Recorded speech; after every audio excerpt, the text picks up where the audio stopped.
Tá recording aqui. Uhum. Então, boa noite, gente. Eu sou o Nando, estou aqui com o Marçal, com a Natália e com o Pedro. A gente está aqui para estudar especificamente esse livro aqui, ó. Não vai dar para ler, né, gente? Mas é um livro do Paul Schrader, que é um roteirista, cineasta conhecido e famoso de Hollywood, pelas colaborações que ele fez com o Martin Scorsese. Ele escreveu o roteiro do Taxi Driver, por exemplo, do Toro Indomável, do A Última Paixão de Cristo, e é um cineasta que agora retomou a carreira nesses últimos 10 anos, vamos dizer assim. Tem feito filmes mais seguidos. Esse livro dele, o Transcendental Style in Film, Ozu, Bresson e Drive, é o nome do livro. O Paul Schrader escreveu com 26 anos, como tese do TCC dele, da UCLA, se não me engano.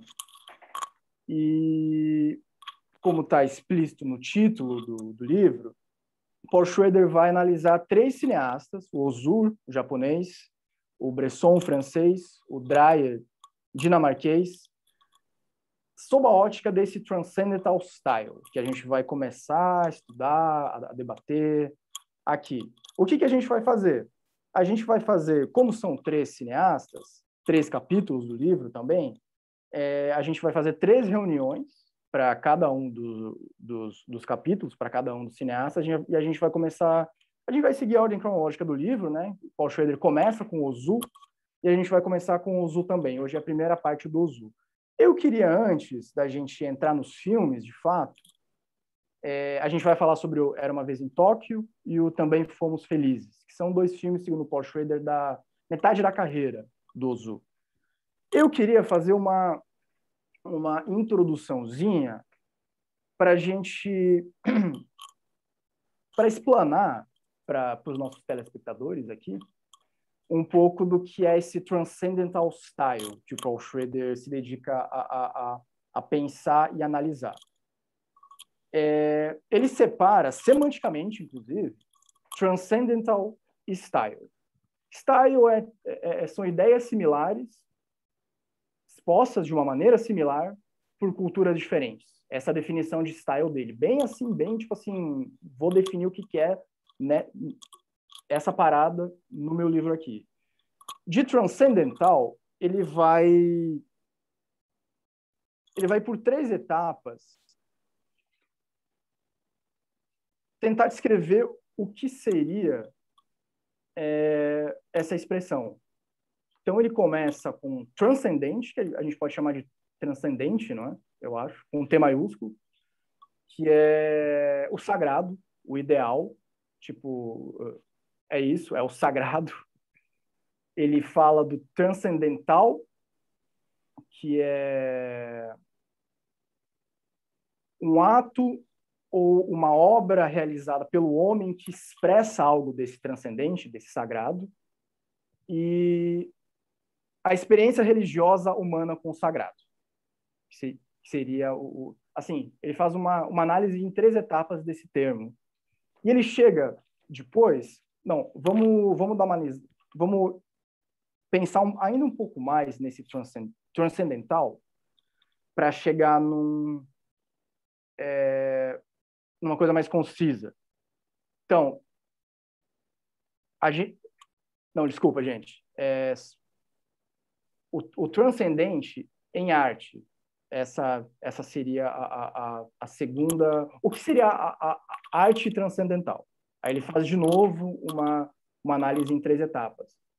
É uma obra que informa o leitor, informa o espectador, informa o ouvinte sobre o transcendente, o sagrado ou ideal, e cuja informação tem de vir diretamente do sagrado.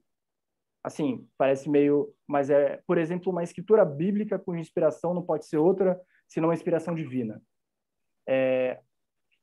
Para baixo, uma segunda variante disso é obras que expressam o transcendente através do homem. Por exemplo, uma escultura bizantina, ele dá um exemplo de um jardim zen, que é mais é mais representativa do sagrado do que da pessoa, do indivíduo que produziu essa obra, por exemplo, essa segunda variação, o transcendental. Por fim, a gente tem o transcendence, que é a experiência humana com o transcendental. E não são expressões do sagrado, mas a experiência do homem com esse transcendente, com esse sagrado. A gente vai analisar no livro dele, como a gente não consegue ter uma inspiração divina aqui para analisar diretamente o sagrado, e o Paul Schrader anota isso no livro dele, a gente vai analisar obras que expressam o transcendente através do homem. Assim, de uma maneira bem porca, bem crua, um pouco atrapalhada. Seria essa a variação, seria essa a explicação do Transcendental Style. Como eu disse, a gente vai começar falando de 2 filmes do Ozu.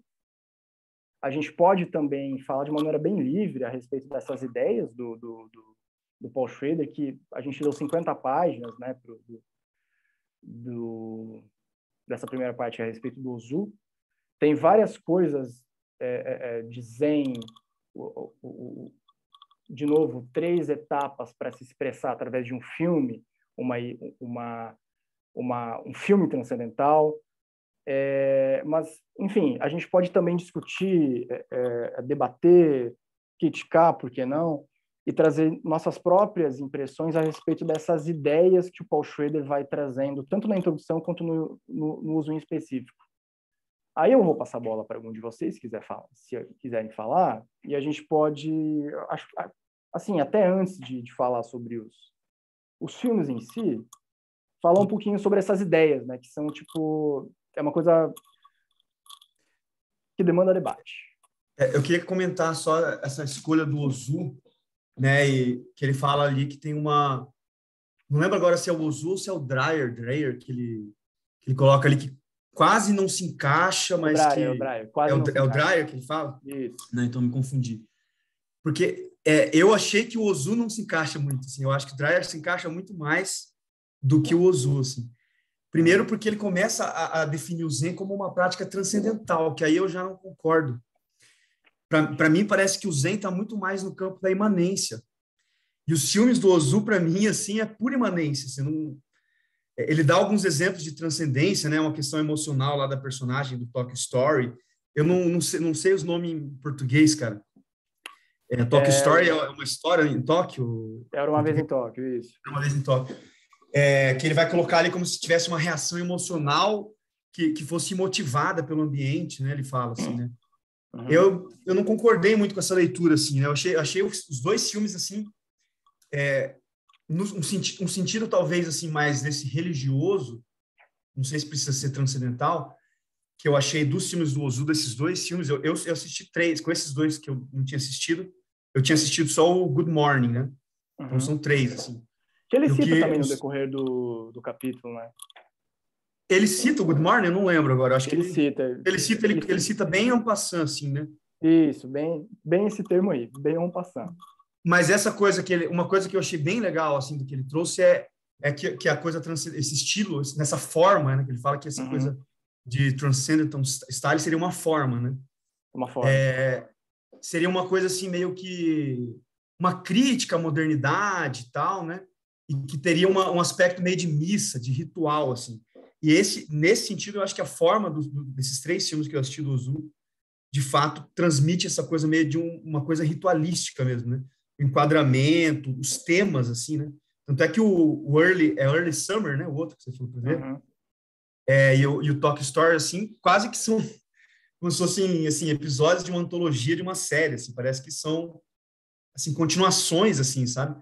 Assim, praticamente os mesmos personagens. Desculpa, Não, manda bala, é isso aí. Os mesmos personagens, os conflitos, assim, são bem semelhantes, mas a própria questão, assim, dessa ideia de forma que ele traz, que eu achei bem interessante, que remete mesmo, né? Tipo, se não é... Por exemplo, você vê um filme do Scorsese, assim, eu assisti há pouco tempo aquele After Hours. Tipo assim, você assiste o After Hours, depois você assiste o Toro Indomável, depois você assiste o Hugo Cabret, assim, tipo, não parece que é o mesmo o mesmo cineasta, né? Agora, do Ozu, você vê, você fala, cara, né? É o Ozu, e aí também entra essa coisa muito interessante que ele fala, assim, que eu acho bem importante, ainda mais, assim, só para apresentar aqui, que eu sou da psicanálise com alguns flertes, assim, meio indecentes com a filosofia, mas sou da psicanálise, né? Formado em psicologia e tal. E ele coloca essa coisa nossa, da forma, de uma forma muito interessante, assim, né? Nessa repetição, nessa coisa, assim, que transpassa também essa coisa da cultura do Zen e também daquela cerimônia do chá, né? E aí, nesse sentido, de fato, tem um suporte meio que pessoal, né? Psicológico, digamos assim, né?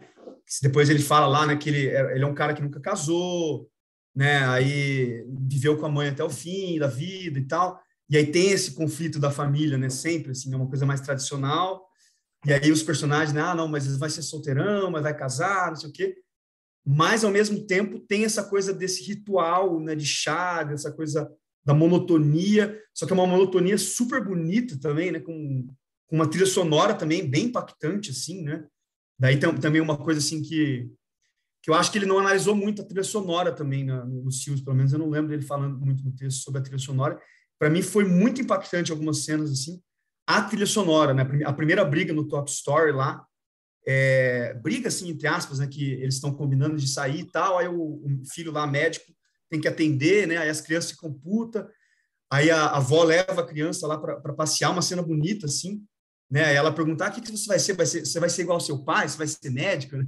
As crianças estavam putas justamente porque o cara era médico e não tem tempo para a família, né? Aí uma cena bonita, assim, uma música super emocionante, assim, né? Tipo, nesse sentido, não sei se encaixa, assim, sabe? Numa coisa muito japonesa, fria, né?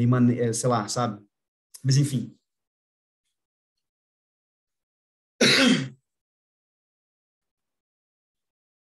Fala aí, Marçal. Só para passar a bola, o que eu queria saber se vocês concordam com essa leitura dele sobre esse aspecto transcendental, tal qual ele define, né? E que depois ele no final ali ele compara um pouco já com o Bresson lá com Diary of a Country Priest ali, que assim para mim assim é uma extrapolação cultural, assim, sabe? Eu acho que são dois universos assim que aí você já entra no cristianismo, né? Você já entra no transcendental mesmo, né? Que o cristianismo é a prática transcendental por excelência. Enquanto essa questão do Zen, essa é a minha questão que eu queria deixar só assim. Essa coisa do Zen, para mim, é mais da imanência, sabe? É mais como se existisse algo de sagrado, mas sem o transcendental. O sagrado seria a própria relação familiar, né? A própria o próprio conflito, né, que depois ali ele coloca aqueles termos japoneses lá que eu não vou lembrar exatamente, mas primeiro uma montanha, né, depois a montanha já não é mais montanha, depois volta a montanha a ser montanha. Essa constância da vida japonesa ali, né, que de certa forma tem uma invasividade, né, porque a cena do Tokyo Store lá, o trem, né, tem um quadro ali do trem, né, meio que cortando a vilinha que está ali, aquela vilinha com aquelas coisas meio arquitetura antiga, no meio da natureza, né? E aí tem o trem, né? Aqueles, não sei como que é o nome técnico, mas aquelas figuras, né? Aquelas imagens paradas, assim, que ele usa para... Eu acho que ele chama de coda, né? O Schrader. Como um intervalo, assim, que geralmente também, né? Uma coisa meio que, entre aspas, nada a ver, né? A vida familiar, não sei o que, aí, bum, negócio de uma indústria, uma escadaria com a galera andando em toque e tal, não sei uma o quê. Linha Né? de trem. Então, exatamente, assim. Mas eu fiquei com essa coisa, assim, eu fiquei assim, eu achei que essa coisa da transcendência no Japão, né, usando a cerimônia do chá, do budismo e tal, eu achei que, para mim, me soou um pouco uma forçação, assim, cultural, sabe? Enfim. Então, só para te responder antes de passar a bola para os outros dois aí, é uma coisa que eu falei com o Marçal. Eu concordo eu concordo com esses three steps do Paul Schrader, o Everyday, o Disparity e depois os teses, né, no final. Porque eu compro as palavras que ele diz, que ele eu compro a ideia dele do Zen porque eu não tenho muita outra, não, entendeu? É tipo... o que eu sei, o pouquíssimo que eu sei sobre Zen,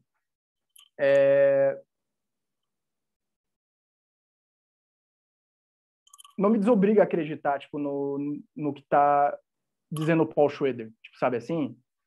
É um americano falando sobre Zen. A maior parte dos autores que ele cita, por exemplo, aquele Donald Rich, imagino que seja inglês, americano, tipo, são ocidentais também. Ele cita um cara lá no começo, chama Suzuki. Talvez seja uma coisa complicada mesmo. Tipo assim, pô, a gente está absorvendo uma cultura milenária em 160 páginas de um estudante de cinema americano de 26 anos. Mas, ao mesmo tempo, tipo assim, cara, de que outra maneira a gente... Enfim, talvez não entrando nesse debate do que é o Zen, até talvez você possa trazer algo mais depois, Pedro, para explanar, não é? Essa sua impressão. Mas eu achei bem relevante, bem pertinente, e eu consegui enxergar nos filmes esses 3 passos do que ele comenta mais para a segunda metade do capítulo do Zu, que são os 3 passos para você atingir essa transcendência numa obra cinematográfica, no caso. Eu não assisti o filme do Bresson, mas fiquei curioso para ver como ele vai fazer essa correlação. Uhum. Posso pegar a palavra aqui rapidinho, Pedro? Diga, Natália. Claro que... Eu estava procurando aqui as notas do livro, assim, né? Que eu fui anotando, assim. E aí eu achei bem curioso você apontar isso mesmo. Mas tem um trecho aqui do livro que eu acho que é onde, para mim, deu essa sensação, assim, do que ele estava querendo dizer, sabe? Do transcendente, da cultura zen. Ele fala que nos filmes do Ozu, a personalidade dele é envolvida pela cultura zen e a cultura was enveloped by a transcending reality, like the fish who ate the fish who ate the fish. Uhum. E aí... e aí, nesse momento, assim, foi que eu entendi um pouco mais, assim, sabe, do que ele estava querendo dizer sobre o Ozu especificamente, sabe? Que a personalidade dele é a cultura zen, e a cultura zen para o Ozu é uma realidade transcendental, sabe? Então, como o peixe que come o peixe que come o peixe, daí talvez porque a montanha não é mais montanha, a montanha volta a ser montanha, sabe? Que isso foi uma coisa que eu achei muito forte, assim, a maneira como ele pensou o Ozu. E o Ozu é um cineasta que eu sempre gostei muito, desde a época da graduação em cinema. Eu já revisitei várias vezes, mas foi muito bom rever o filme com o livro, sabe? Porque trouxe um outro olhar, assim mesmo, de coisas que eu acho que eu não entendia muito na época, sabe? O que era, assim, na profundeza, ou talvez seja o envelhecer mesmo, assim, que você vai sendo tocado mais pelas questões que o Ozu está trazendo, sabe? Mas era só isso, assim, que eu queria relembrar, assim, que eu tinha notado isso. Não, isso é muito louco. Pô, desculpa, Marçal, mas é muito louco esse ponto que você trouxe, Natália. Que no começo desse capítulo, antes de chegar nessa parte do Fish, tem uma frase que... Agora, não vou lembrar se é uma citação de outra pessoa ou se é uma frase do Paul Schroeder, mas que um ideal de arte oriental, japonesa, seria tipo uma arte anônima. Uma arte em que a cultura tipo, do lugar fale mais alto do que o indivíduo que a criou. Eu achei isso muito louco.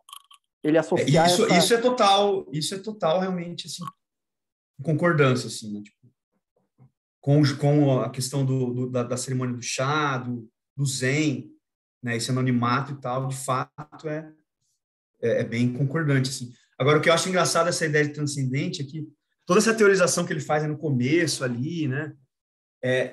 E aí ele mesmo coloca uma coisa que eu achei meio que como se fosse digamos assim, slip of tongue freudiano, assim, como chama? Caralho, esqueci o termo em português, enfim, um tropeço, assim, que ele diz assim, o Ozu, quando perguntavam para ele da teoria, né, tipo o David Lynch, assim, né, mas o que seus filmes significam, não sei o que, um David Lynch, paralelo meio esquizofrênico que eu fiz, mas vai ficar mais claro.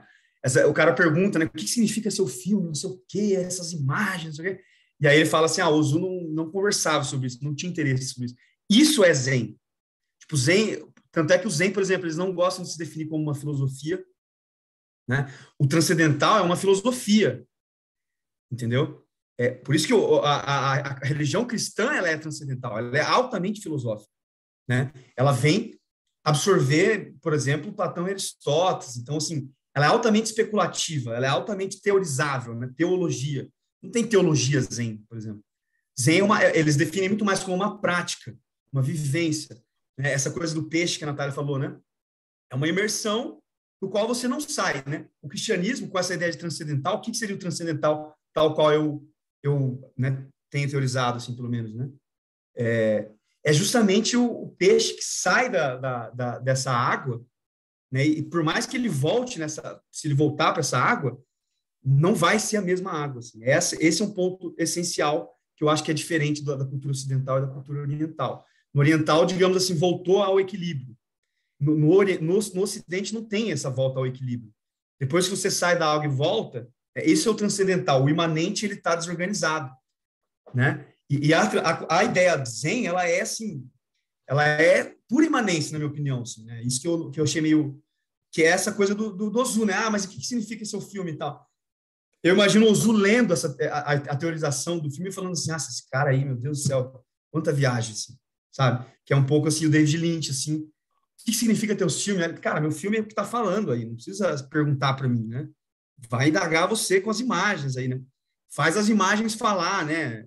Sonha, vai viajar aí, né? Vai perguntar para mim, né?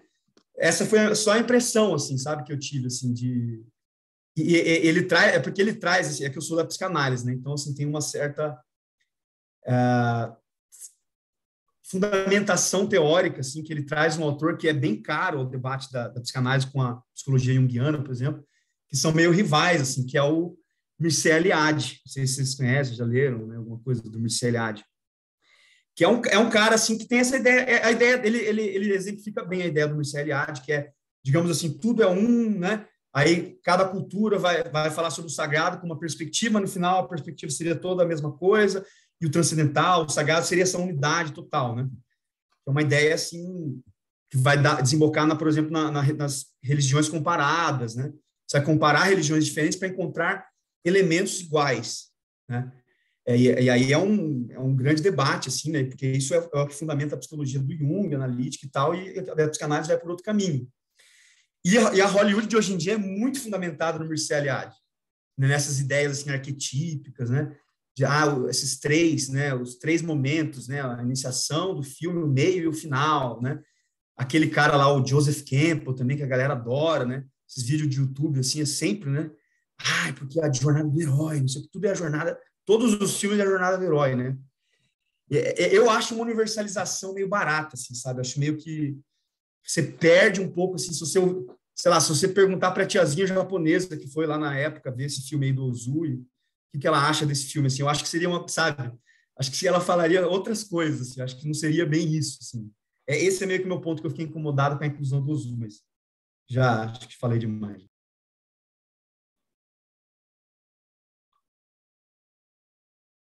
Fala, Marçal. Achei que a Nath quer falar alguma coisa. O que eu tenho para dizer sobre arquétipos? Vocês todos estão errados. Vocês todos estão...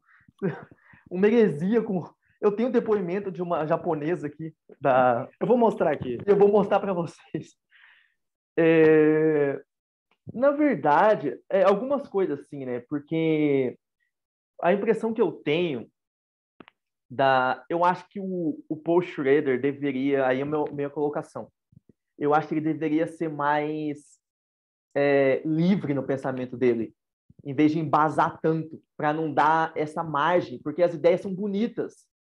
E talvez ele deveria se permitir mais a poesia dessas ideias, e não tanto a verdade dessas ideias, quando ele vai trocando essas referências e vai trazendo as definições, porque aí realmente talvez o Pedro tenha razão. Ele pode cair nessas armadilhas de teorizar essas coisas. E talvez se ele fosse para um caminho mais do ensaio, desse livre ensaio, de falar sobre esses filmes num lugar que não tenta definir, sabe, esses estilos, o transcendente. Se ele fosse mais europeu, você quer dizer? Se ele fosse menos americano. Não, se ele fosse mais... Ensaístas são europeus, porra. Não, o Bazin. Não, se ele fosse mais para poesia ele da é coisa. Americano. Eu acho que ele fosse mais para poesia da coisa, acho que ele poderia chegar Exato. nesse lugar de uma maneira mais... Enfim, porque eu acho que talvez seja uma questão mesmo. Porque quando eu fiquei pensando assim nessa questão do transcendental, das ideias que ele traz, por exemplo, ele logo de cara, ele faz as diferenças, só que ele já coloca uma questão que ele mesmo não consegue responder. E se ele mesmo não consegue responder logo de cara, e ele se dedica a fazer toda uma progressão, mas sendo que essa questão fundamental ficou em aberto, que ele diz assim, bom, o transcendente, não lembro qual exatamente é a palavra, com T maiúsculo e tudo mais, mas digamos que essa primeira, o lá de cima, que é o sagrado, que é Deus, cara, esse sagrado, a gente não tem contato com ele. Ele é inalcançável por natureza. É a sua definição. O sagrado, Deus é Deus. O que a gente tem, supostamente, um pouquinho abaixo, é esse falar de Deus. Só que aí já entra uma questão. Opa, mas espera aí. Se por um lado, e ele fala isso, ele coloca essa problemática, ele mesmo assume, o Paul Schrader. Ele fala assim, bom, se por um lado eu tenho o inalcançável e por outro lado eu não tenho como alcançar esse inalcançável, eu só posso falar sobre ele, então já não é transcendente, então é meramente humano. Então não tem nada de transcendente e só fica como se fosse um tema. Então, e aí que começam as questões que eu fui me pegando, assim, sabe? Então, quando a gente pega, por exemplo, a Bíblia, sei lá, uma obra, digamos assim, que tem essas questões intrínsecas, assim, né? Tipo, ela foi escrita pelos homens, é uma obra escrita pelo Espírito, guiada pelos homens. Jesus é só um homem, Jesus é Deus encarnado. Enfim, aí se perpassam questões que envolvem, sei lá, fé e tudo mais, mas que fazem sentido ali. Essa união, porque ali você tem que pressupor que é sim cruzável essa fronteira para se conectar com esse transcendente. Porque quando a gente fala assim, por exemplo, Jesus, estou sendo bem tosco aqui, tá? Só para força do exemplificar. Tipo assim, Jesus é só um homem. Cara, se Jesus é só um homem, então esquece tudo isso aí. Então não tem história. Se Jesus, nada mais faz sentido. Isso aqui só faz sentido se esse cara existiu e fez milagres, ressuscitou. É só a partir dessa lógica que essa construção faz sentido. Então, quando a gente começa a desconectar, e aí, sei lá, numa lógica até, digamos assim, analista, sabe? Tentando separar um pouco o transcendente, que é o inalcançável, e só falar sobre o transcendente, o próprio discurso acaba caindo um pouco pelo avesso, assim, sabe? Mas, tirando tudo isso, deixando as ideias que eu achei muito bonitas no livro, que ele continua, cara, foda-se, meu ato de fé aqui, e eu acredito nesse cinema transcendente, eu acredito nesses cineastas que é o que fizeram isso. Cara, eu sinto o sagrado nos filmes do Ozu, por exemplo. Eu achei que as ideias do Paul Schrader ali, cara, a gente tem que... Pô, o cara tinha 25 anos, né? É foda também, sabe? Tipo, você tá ali... Mas... O Nando falou que é a tese, né, dele. É a tese. Assim, ele cara, tem que... Tem uma fúria vários... ali. Não, eu não acho nem que é fúria. Tem contas a pagar, digamos assim, né? Ele não é o cara que já se formou em Hollywood e pode falar o que ele quiser, né? Tá ligado? Isso, ele é o cara que tá se formando ali, que ele, igual o Marçal falou, ele tem que pegar o degrau ali do Mircea Eliade, não sei o que lá. Ele não é o cara igual o Bazin lá, o André Bazin, fala o que ele quiser e eu que dito as regras que se foda, tá ligado? Tipo, ele é o cara que tem contas a pagar, assim, esse texto é bem isso, assim, né? Tipo, é um cara super com ideias, assim, que vai longe, assim, digamos assim, mas que tá, né, com os boletos ali batendo ainda, não é o cara que já escreveu Taxi Driver, o caralho é 4, isso que eu tô falando. né? Mas partindo dessa intenção dele, de como ele vai aprofundando nessas ideias, aí sim eu acho muito verdadeiro. Porque, cara, essa vontade de se conectar com esses filmes no lugar do que ele percebe como transcendente, isso me conectou, assim. Eu achei muito, muito forte, assim. Porque ele partiu dessa perspectiva de que, sim, ele é um americano falando sobre a cultura zen, ele vai ter todos esses problemas em relação a isso. Mas ele sentiu no cinema do Ozu, esse sagrado que está lá, essa como o Ozu parte de um lugar humano para chegar no sagrado. E aí eu não vou saber falar sobre a cultura zen, mas eu achei que fez muito sentido, sabe? Eu vendo o filme dessa perspectiva... Não tenho o que falar sobre a cultura zen. Esse é o ponto do zen. O mestre zen, ele ia dar um tapa em você, ele ia falar, cala a boca, senta aí e faz essa porra, para de me encher o saco. Isso é o zen, tá ligado? Esse é o zen, é tipo, cala a boca, cara, para de falar, porra. Mas eu vou aqui porque não tem nenhum mestre zen aqui, por enquanto. Que vai me dar um tapa. Vai me dar um tapa. Mas, assim, por exemplo, entrando nas questões do filme, assim, né? Eu acho interessante como, por exemplo, essa vontade do Ozu, do drama, não ser pelo próprio drama em si, sabe? Não ser um fim em si mesmo. Isso, para mim, é uma coisa legal do sagrado, de uma busca. Para ele, eu acho que a resolução dos personagens em si é algo menor dentro de algo maior que enfim, a conexão com o que está em volta, com a atmosfera. Enfim, tem muita coisa ali, sabe?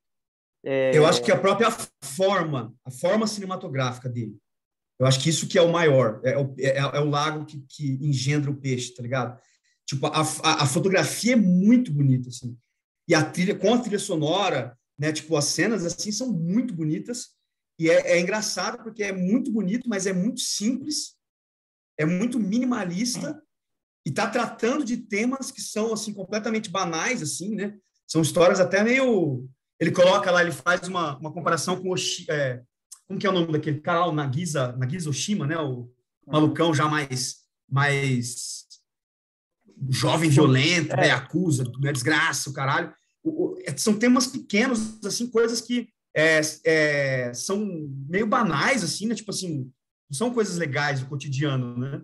Um filmaço, assim, que você vai contar, cara, isso é aquela cena foda, né? Mas tem umas coisas, assim, muito bonitas, assim, né, cara?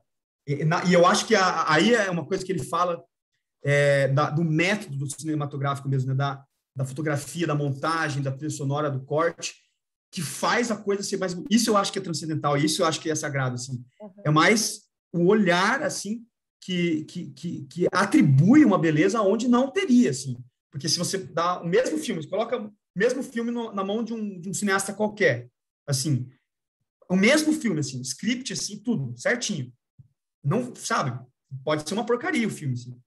Então, tem alguma coisa na forma que ele atribui ali que eu acho o diferencial, assim, sabe? E com as cores do Good Morning, assim, nossa, é muito impactante, assim, a fotografia, pelo menos, para mim. Falando dessa... Não, desculpa, Natália, pode falar. Pode ir, Nando. Depois eu pego a fala. Tá. Não, só aproveitando essa deixa que já o Marçal e o Pedro falando a respeito dos filmes em si,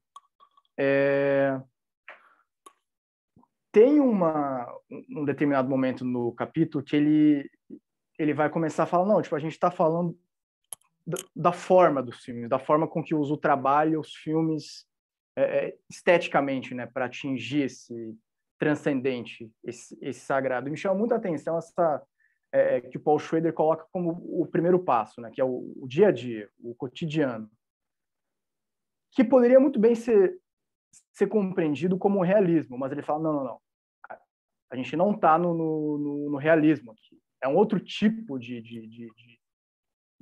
approach, assim. John Ford, por exemplo, assim, em Vinhas da Ira, ele cita Os Olvidados, do Buñuel. Isso é realismo. É um realismo dramático. John Ford não é transcendental. Vinhas da Ira não é transcendental, sem entrar em juízo de valor algum, pelo amor de Deus. Mas porque num filme cujo ápice é o drama, a ação dramática, essa ação dramática é o que importa, tanto na escrita do filme quanto na feitura dele, em como ele é filmado. E assistindo esses dois filmes do Ozu, me parece que cada caminhar, assim, falando desse primeiro passo, assim, desse cotidiano, cada caminhar pela casa é importante. Eu saio desse escritório aqui, eu vou pegar uma água na geladeira, eu tenho 3 planos, tipo, longos, com profundidade de foco, que mostram a casa, mostram a minha ação, mostram as pessoas que eu posso encontrar, cujas palavras que eu... Assim, se é bom dia, boa noite, tchau. Ah, papai ligou. Você não trouxe o trilho de trem para mim? Pô, papai, mentiroso. Você me enganou, você trouxe um pão aqui. Que coisa horrível. Pô, vou jogar esse pão. Tudo. Todo caminhar pela casa, ele faz uma radiografia da família. Essa forma de tratar o cotidiano é uma coisa muito grandiosa. Muito grandiosa. E eu achei muito louco essa distinção que ele faz de um realismo dramático. Ele fala que óbvio, que nos filmes do Ozu, essa estética tem seus ups and downs. Óbvio, tipo, nossas vidas têm. Mas a maneira com que ele trabalha, isso é distinta. E, de fato, é. Vou pegar... Já vou comentar isso que você falou também, Nando, mas vou pegar um pouquinho antes ali o que o Marçal estava falando.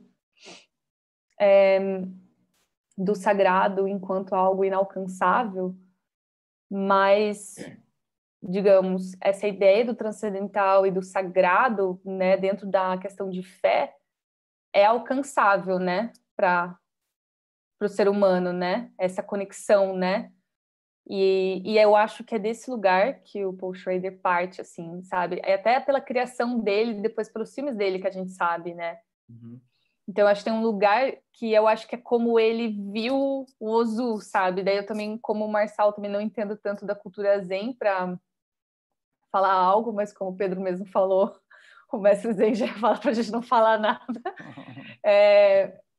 Eu fico pensando que ao ver o filme do Ozu, do Bresson e do Dreyer, ele olhou e reconheceu algo que para ele também é muito sagrado, sabe? Ao se fazer cinema, assim, em obras de arte, que é esse momento de muita sincronicidade com a obra, porque eu acho que... Eu não sei se é só a forma, sabe, Pedro? Eu acho que a forma diz muita coisa mesmo no filme, assim, né? Até porque o Ozu trouxe um jeito de filmar muito único, assim, que é essa coisa da frontalidade... ele não trocava muito as lentes, ele tinha tendência a usar uma lente só, tá sempre na altura do tatame, tá sempre na altura do olhar, assim, né? Às vezes Passivo. ele sempre faz uma coisa um pouco diferente, de vez em quando você vê algo diferente, mas tá sempre um registro, assim, né? E se a gente for para pensar, ele vai ter um jeito com os atores que são excelentes, assim, cara, Nossa. que atores incríveis, assim, uma abordagem completamente diferente que o Bresson tinha com os atores, que ele chamava de modelo, inclusive, né? Mas tem algo nesse cotidiano que, revendo, assim, eu fiquei muito tocada pelos filmes, muito tocada mesmo, assim, emocionalmente. Sabe, eu consegui sair do lugar de observação, que eu acho que era um lugar que eu tinha antes com os filmes dele, assim, justamente pela forma, sabe? Uhum. Justamente por um jeito de contar, narrar a vida, que antes eu acho que eu olhava mais as formas. E eu me conectei tão emocionalmente, e é isso eu agradeço o livro, assim, sabe? Porque ele abriu uma nova porta, assim, para eu assistir os filmes, que é algo sobre a vida, assim. No que o Ozu entendia como vida. Então, isso é muito filosófico. Não é... Ele não está... Às vezes, até os filmes têm essas coisas... Tem essa coisa do equilíbrio das coisas, né? E esse equilíbrio, ele poderia ser muito moralista no equilíbrio dele, sabe? Do que seria uma família estruturada, por exemplo. Mas no primeiro filme, uma família estruturada é a personagem poder escolher o marido dela, a revelia da família gostar ou não, mas porque era um homem que ela conheceu, que ela cresceu, que ela se apaixonou, e ela não queria casar, né? Ela passa o filme todo tirando sarro disso, mas existe um incômodo, porque esse incômodo é humano, e passando por transformações no Japão, uma situação feminina, mas esse outro lugar de pertencimento humano, da companhia. Eu achei isso muito bonito, assim. E no Tokyo Stories, ele faz um tratado sobre pais e filhos que é muito profundo, assim, sabe? De laços sanguíneos e não sanguíneos, porque o que é a relação com a Nora, por exemplo, sabe? Sim. Então, eu fiquei muito vidrada nos filmes, assim, eles foram de longe, não achei eles nada tediosos ou lentos, eu realmente consegui entrar num estado quase de hipnose, assim, de estar no mesmo tempo, sabe? Assim, de assistir o filme, de alguma maneira, eu acho que eu até sentei no tapete de casa, assim, sabe? Para ficar na altura também do tatame, assim. E eu acho que esse é o sagrado ali, nesse pacto, primeiro do diretor consigo mesmo. Eu acho que esse é um... E aí, quando eu quero dizer isso, eu não quero dizer que, por exemplo, o Scorsese não tem um pacto com ele mesmo, mas eu entendo o que você quer dizer quando são filmes mais diferentes, né? A pessoa vai explorar outras linguagens, mas o Bresson, mesmo sendo ocidental, também tem um pacto muito grande com ele mesmo, assim, de A Woody uma... Allen, né? de uma Os mesmos filmes, crença... quase. de uma crença assim no cinema, uma crença na própria verdade que é muito bonito. E aí eu acho que esse reconhecimento daí talvez de um jovem cineasta, Paul Schrader, assim, olhando e vendo aquele talvez um espelhamento de dentro, assim, né, do que ele entende quando você está no momento de criação, assim, que você se sente no transcendente, sabe? É esse momento de conexão, assim, que quando você sabe que existe uma verdade naquilo que você está fazendo ou naquilo que está sendo apresentado, sabe? Ele não tem, esses três diretores são diretores que não têm uma relação cínica com o cinema, embora os filmes tenham ironia, que é bem diferente de cinismo, sabe? Parece que é um lugar de verdade, assim, de uma verdade, né? É isso. Até nisso que você falou, tem uma coisa assim que eu fico pensando também, que, por exemplo, essa forma do filme do Ozu, se você... Estou aqui fazendo um exercício de imaginação. De secar a forma do Ozu, você não vai encontrar Deus. Não está lá. E essa é a grande sacada dele. Se você repetir esse exercício, sabe? Igual ele faz de filmar... Cara, a gente já sabe, já viu muitos filmes que reverenciam cineastas, e quando a gente vê, não é nem que é uma imitação, assim, não tem nada. E quando a gente vê ali o que eu quero dizer, assim, o sagrado ali tá bem nesse lugar mesmo, o filme como um instrumento, né? O filme como um meio do sagrado, e não o filme como um fim em si mesmo. Porque o transcendente, ele tem isso, assim, né? Ele tem essa ideia de, assim, ele tá preenchido. O filme, ele tá preenchido em todo instante pelo sagrado, assim. Ele tá permeável. Eu acho que quando o Nando disse, por exemplo, cada passo, cada gesto, é isso, assim. Não tá, por exemplo, no menino ator, não tá na locação, não tá no enquadramento, tá em tudo isso. Tá como se fosse em cada, assim, é um preenchimento de Deus no filme. Por isso que eu digo que é a forma, Marçal. Então, porque tudo isso que você está falando, se fosse, por exemplo, com atores que não são tão bons, com montagens que não são tão boas, com a lente, com não sei o quê, tudo igual, a mesma história, por exemplo, o tema, né? Não, lógico, um casal lógico. que se ama. você pode contar 200 mil vezes. Essa história, na verdade, é a história mais contada do mundo. Um casal que se conecta, blá, blá, blá. A mulher escolhendo o amor, não sei o quê. Mas só isso não faz o filme emocionante. Não, lógico. O que faz o filme emocionante é a forma que ele faz isso. Não, então... Porque o que está sendo contado é absolutamente banal. Então, mas aí... Banal. Fazendo uma provocação. Por exemplo, eu acho que a gente aqui, enquanto artista, a gente entende que a forma vai ser aonde... Eu não sou artista. Não, mas enquanto pensadores da arte, a gente entende que a forma vai ser esse lugar o fim, vai ser o fim da arte na sua forma.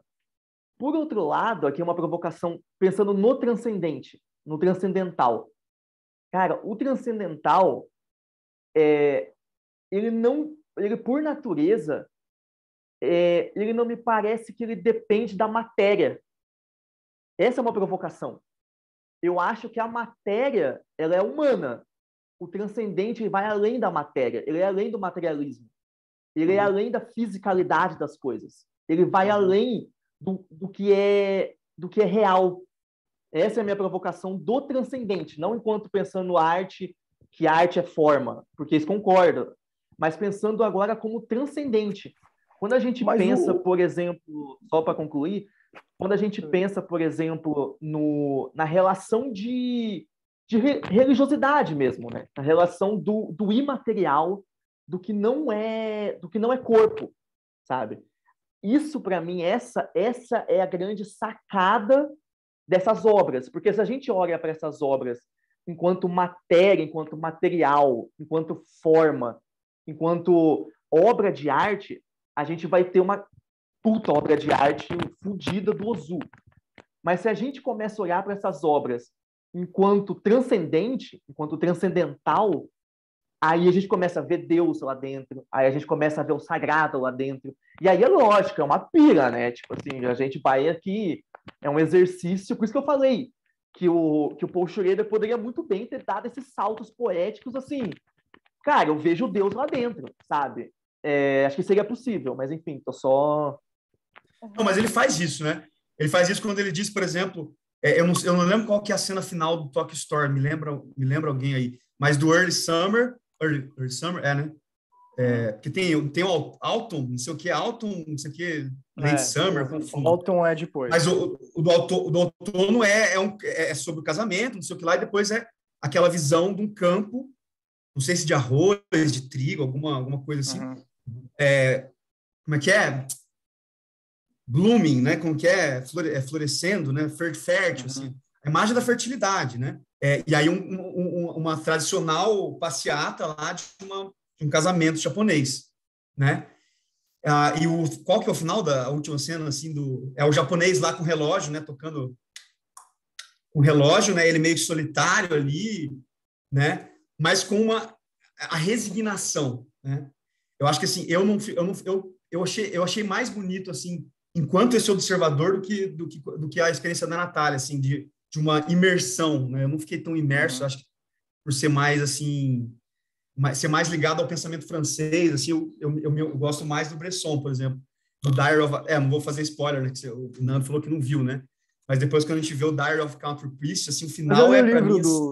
Eu li o livro do Bernardo. Mas o final no filme não tem como ser feito no livro, assim. Não sei qual que é o final do livro, mas a cena a cena é maravilhosa. E ela traz um aspecto que, para mim, tem tudo a ver com o transcendental, que no Ozu não tem. Porque, para mim, o Ozu é quase que essa coisa de uma presença contínua, assim. Né? Ele coloca ali que a metade do filme, digamos, vem o conflito das crianças ou da mulher, né, que tem a sua escolha, que é uma coisa absolutamente nova, né, porque a mulher nunca tem escolha, né, ainda mais no Japão ali, né, a mulher é casada assim por um cálculo social, né, da família e tal. Então ele está mostrando esse tipo de conflito e tal. Mas o final do filme, desses dois filmes, pelo menos, eu não lembro como que é o final do Good Morning agora, mas o Good Morning também tem um conflito intergeracional que, para mim, é a parte onde o sagrado aparece no Good Morning, que é a discussão sobre a televisão, né? Que as crianças querem uma televisão, que é o que representa ali, na verdade, o profano. Né? Uma televisão, onde que a televisão vai ser o sagrado. Mas, cara, assim, eu adoro cultura japonesa. Imagina, a molecada ia começar a assistir National Kid, ia começar a assistir os desenhos lá do Osamu Tezuka. Então, assim, para mim aquilo é o sagrado, tá ligado? E é uma coisa que a família não quer comprar, televisão, não sei o quê. Então, esse conflito, para mim, é onde aparece o sagrado, que é a leitura do Paul Schrader, é uma leitura monista, né? Uma leitura tipicamente americana, assim, de que o sagrado é a unidade. Né? Para mim, o sagrado é a cisão. Por isso que eu citei o filme do Bresson, a cena final do Bresson, que eu não vou falar, mas depois a gente volta na segunda, né, encontro. Mas essa coisa da cisão, para mim, é mais importante que essa resolução serena do Japão, sabe? Eu acho que ela é bonita à distância. Essa serenidade japonesa me incomoda, assim, sabe? Ela é uma cultura assim extremamente superegóica, assim, né? A questão do suicídio, claro, assim, estou dizendo que a nossa cultura, assim, nossa, a nossa cultura é ótima, a cultura deles é uma bosta, né? Longe disso, a nossa cultura é extremamente estragada, assim, mas essa coisa da serenidade japonesa, eu acho que ela é, assim, me incomoda, talvez por isso ocidental, mas essa cisão, para mim, é o importante. E aí o Marçal estava falando sobre a materialidade, né, sobre o conteúdo, digamos assim, né, e que talvez o sagrado seria algo imaterial. A minha provocação seria assim, me corrija se eu estiver errado, assim, mas da pouca leitura que eu tenho de teoria do cinema, para mim o que caracteriza o cinema é a montagem e o corte, né? Isso seria a essência do cinema, né? O corte não é material, né? O corte é uma linha quase que translúcida, né? O fio de prata invisível. Estou tentando ser ensaísta ali, o Marçal, não sei se vai aprovar que o Marçal é exigente.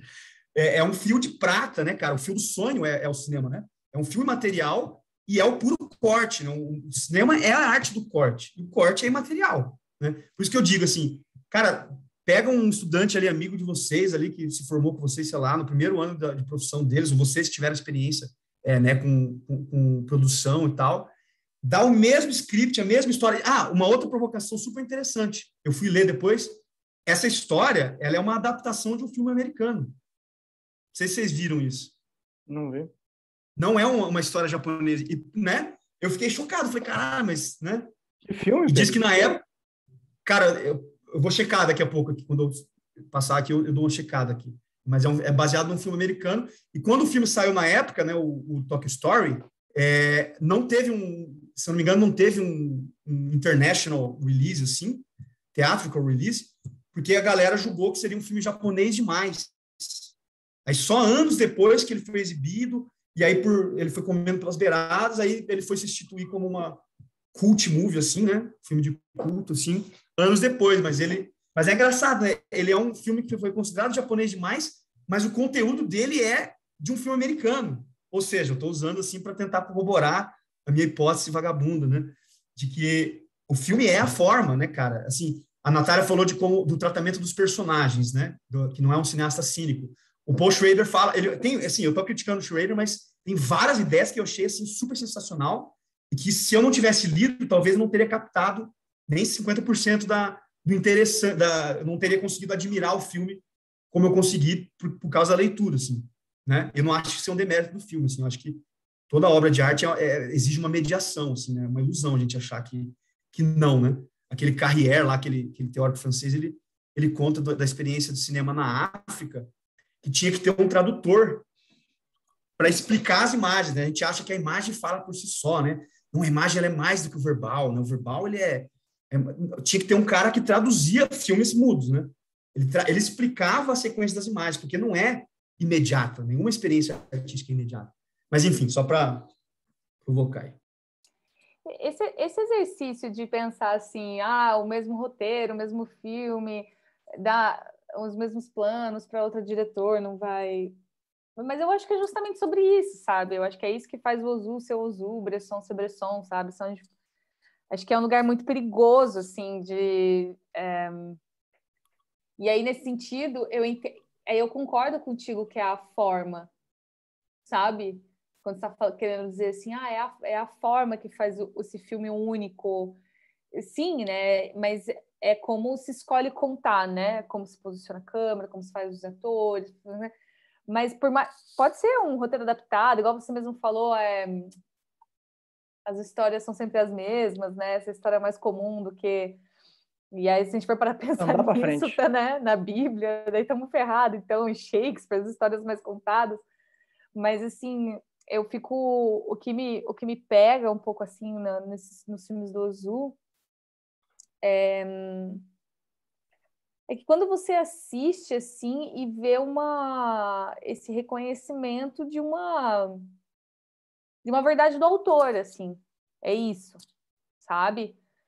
Que pode não ser a tua, pode ser o Pedro falou que não gosta dessa serenidade japonesa, né? Pode não ser a sua, pode não ser de outras pessoas, pode não ser da metade do mundo, pode ser do próprio dos japoneses contestando o filme, mas é muito forte essa experiência, assim. E ele dá conta de relações entre pessoas muito profundas, de uma maneira muito simples. E essa foi uma coisa assim que o Marçal e hoje conversou esses dias, assim, que eu acho que é uma das coisas muito bonitas do filme, que é o quanto ele não desacredita, ou melhor, o quanto ele acredita na simplicidade da história, por saber que ela é profunda, que ela toca em questões profundas familiares, sabe?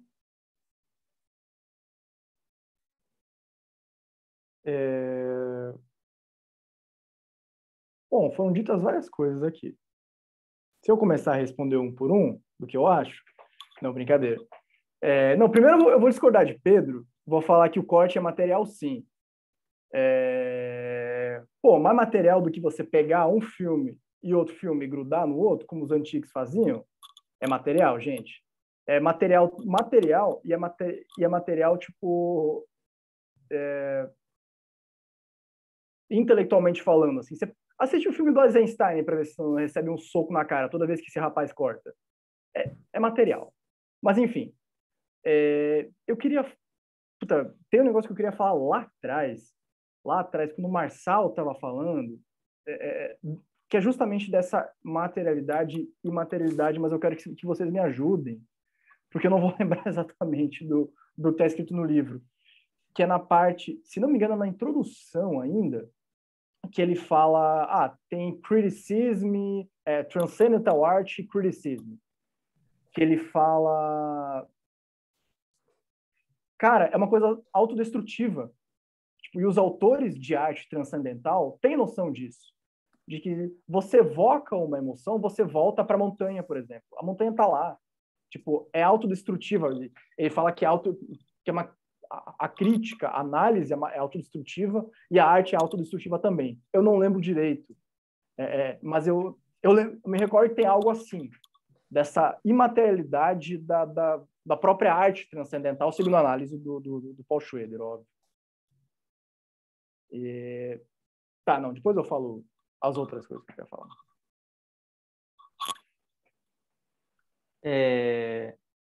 Não, eu boto fé, essa parte aí é massa. Mas o que eu entendi dessa parte aí é que tem uma coisa assim, no transcendental, né? Essa Não tô lembrando dessa parte, cara. Assim, do autodestrutivo, né? Que Não seria em lembro relação ao transcendental, que tipo a obra transcendental, ela tem uma vocação a ser autodestrutiva, porque ela, cara, voltando mais uma vez, é a Bíblia. Tipo, a partir do momento que você se conecta com a palavra, a materialidade da palavra em si perde o seu... Você já se tornou aquilo. Então, é uma questão interessante mesmo. A destrutividade do psicológico do indivíduo, não da obra. Não, mas a crítica, tá aqui, ó. A crítica à arte transcendental é self-destructive process. Criticar a arte transcendental? Eu entendo que é isso. Porque ele lida com contradições que são verbalizations of the ineffable.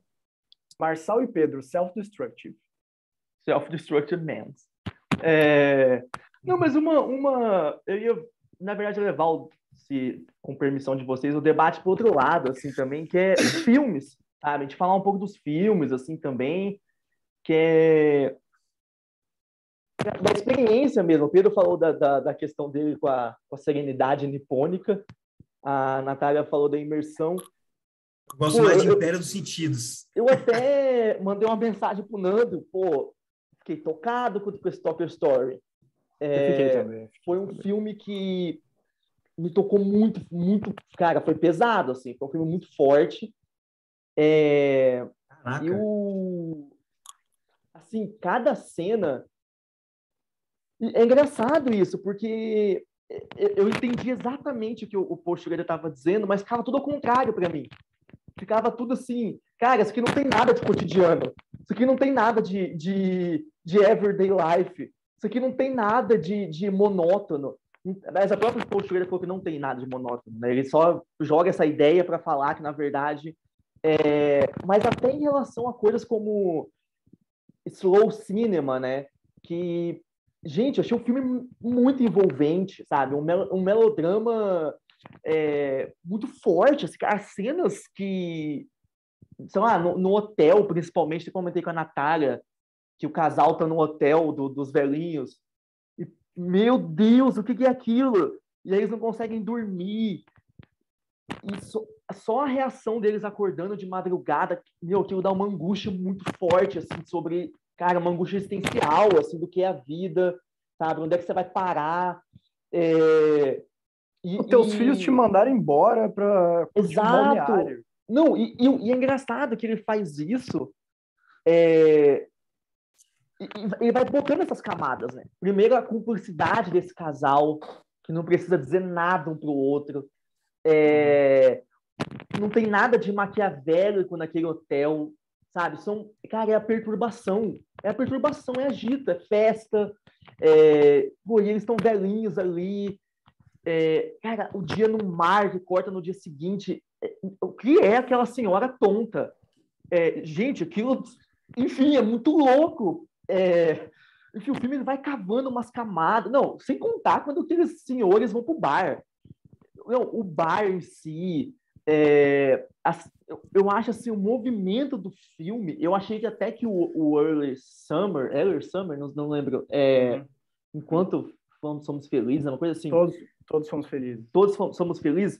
Eu demorei um pouquinho para engatar. Não. Também já fomos felizes. Também já fomos felizes. Eu demorei um pouquinho para engatar nesse. Mas quando eu engatei também, e você começa a conectar com o casamento dela, caraca, o filme cada sequência uma paulada, assim.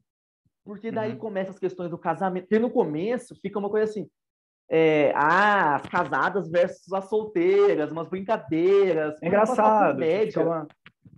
Não chega a ser engraçado. O que é aquela cena que o irmão se esconde atrás ali? E aí, fala pra ela casar, daí ele volta assim. Sim, aquilo é muito engraçado. A cena deles com bolo.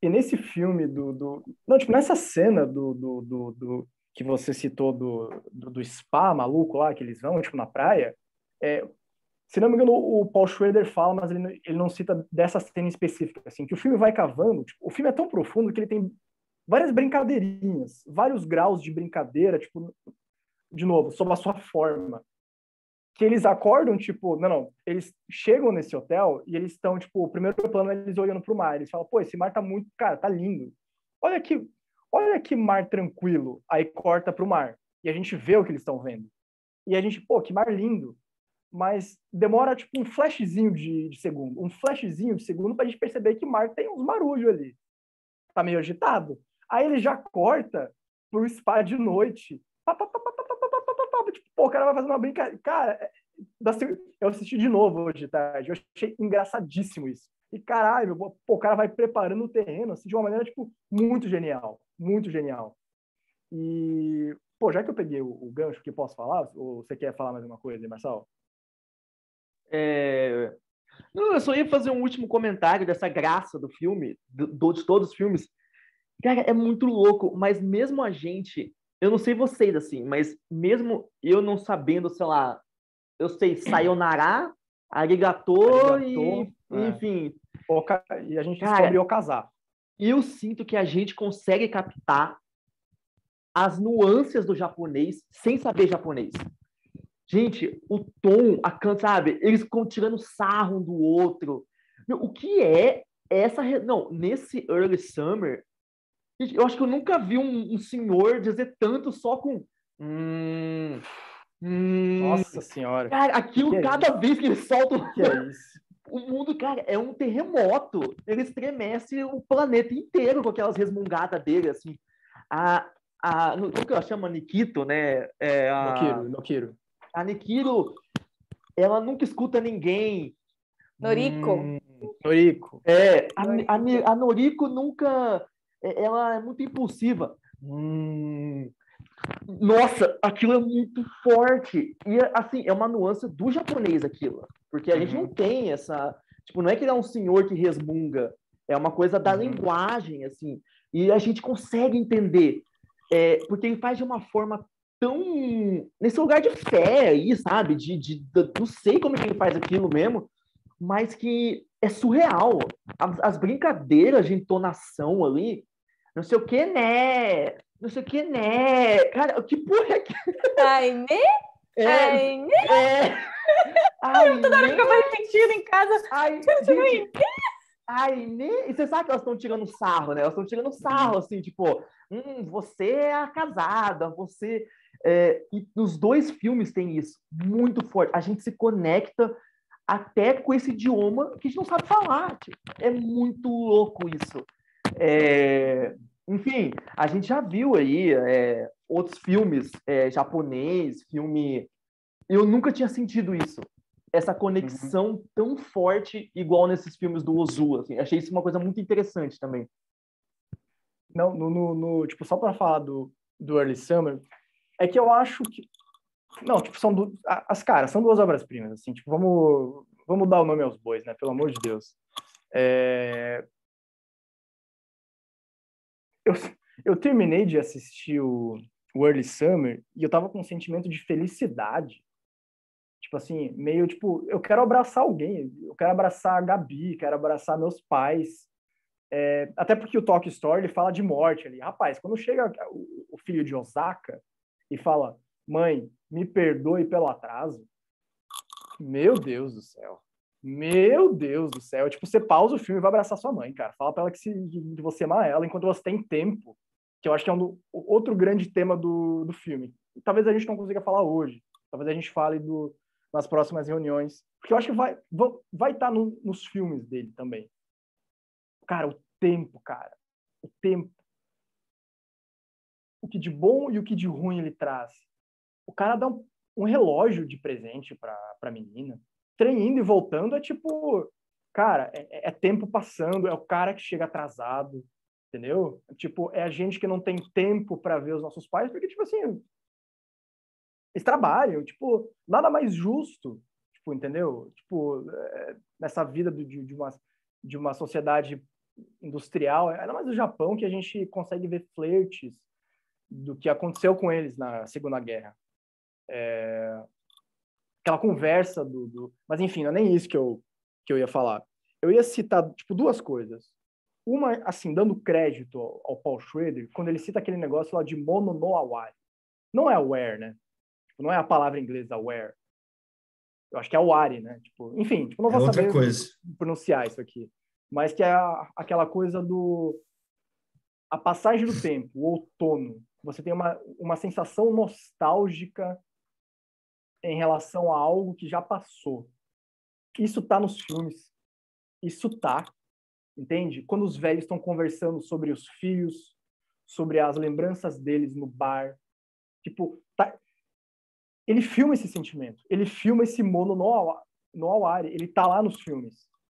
E...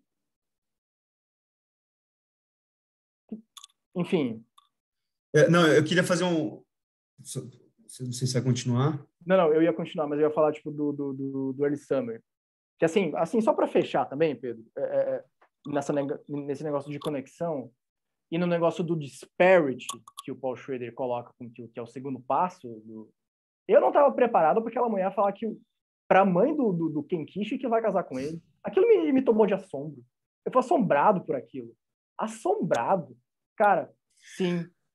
E ela vai... Mas você promete? Não, você tem certeza? Sim. Sim. Cara, tipo, que outra explicação que você tem para esse sim do que, tipo, Deus, do que o sagrado, do que The Holy Order? Ela diz sim, ali pra mãe do cara.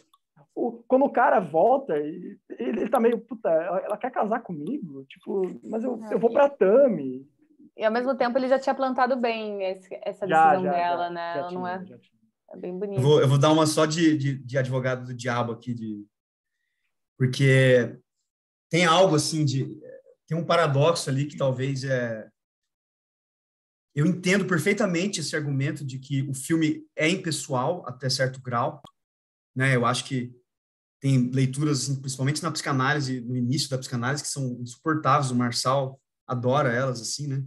De reduzir a obra ao artista e tal. Ele adora essas coisas. Que eu acho muito problemático, assim, e a mesma psicanálise já tenta, né? Evitar esse tipo de reducionismo e tal, que ele aponta no texto, né? Um reducionismo psicológico individualizante. Mas, ao mesmo tempo, eu concordo com isso absolutamente, assim, né? Existe algo ali que é transcendente ao indivíduo, né? Do Ozu lá, que é essa coisa japonesa, tradicional, e até ouvindo o relato desse impacto de vocês, né? Assim, eu não fui comovido dessa forma. Até foi interessante ouvir isso, assim, né? Isso, para mim, também reflete, de certa forma, eu acho que não contradiz, assim, não é por ter essa particularidade do recorte do Ozu, não tem essa coisa que transcende ele. Eu acho que ambas as coisas estão ali. Que é, por exemplo, uma espécie de um conservadorismo sem querer colocar isso como uma coisa ruim, sabe? Tipo, só porque conservador é ruim. Mas um conservadorismo em mostrar essas tensões da família japonesa e da cultura japonesa, né, nesses recortes, assim, nesses conflitos, assim, classe médias, assim, super contidos, né? Se você pegar o New Wave japonês, na mesma época e tal, que vai mostrar, digamos assim, os efeitos do tecido social dessas crises, né, da ocidentalização do Japão, né, dessas mudanças de posição da família, por exemplo, né? A família japonesa é uma coisa assim que eu não consigo romantizar muito, né? Uma família extremamente... por exemplo, o exercício que eu faria seria pegar um filme de samurai, assim, do Kurosawa, assim, sabe? E ver o lugar do pai, assim. Ver o lugar da família, entendeu? Feudal, assim. E ver e colocar o do Ozu, por exemplo. Aí você vai ver, né? Por exemplo, os filhos, eles estão tentando, né? Tipo, o pai, assim, ele caiu naquele lugar de daimyo, né? Que daimyo é o suzerano, né? O monarca, né? Uma espécie de divindade, assim mesmo, a família, né? No Japão. E o filme do Ozu, eles já estão meio que assim, né? Pela ocidentalização, isso é sem dúvidas, né? Meu pai, assim, o japonês, ele já paga um spa legal pro pai, né? O brasileiro já fala, sai daqui, velho, filha da puta, não sei o quê.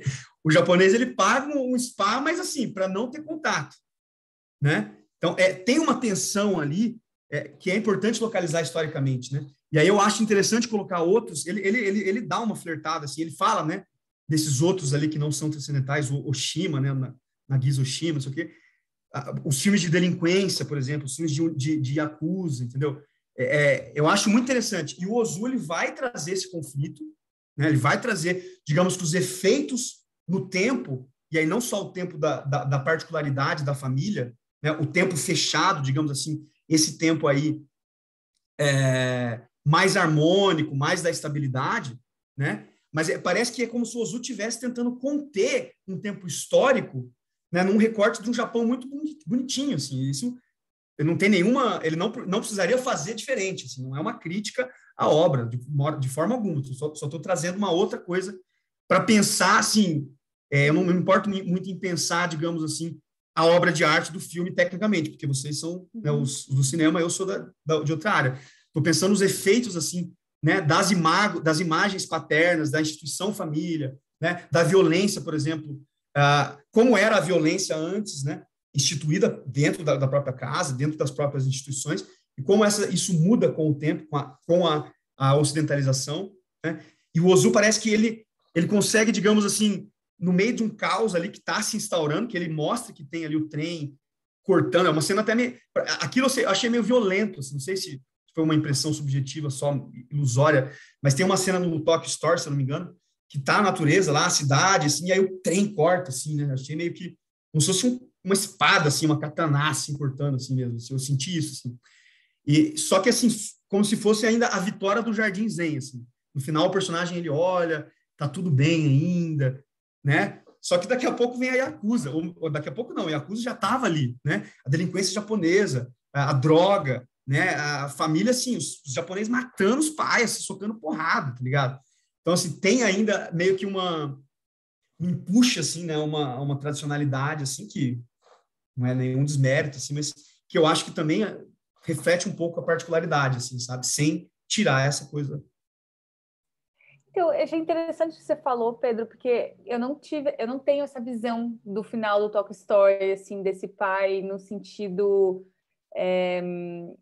essa resignação assim do patriarca, assim, inclusive ele está tentando dar conta, né, dessas mudanças na família, né, nessas estabilidades, mas o que eu acho mais interessante do filme é o quanto nenhum personagem escapa, sabe?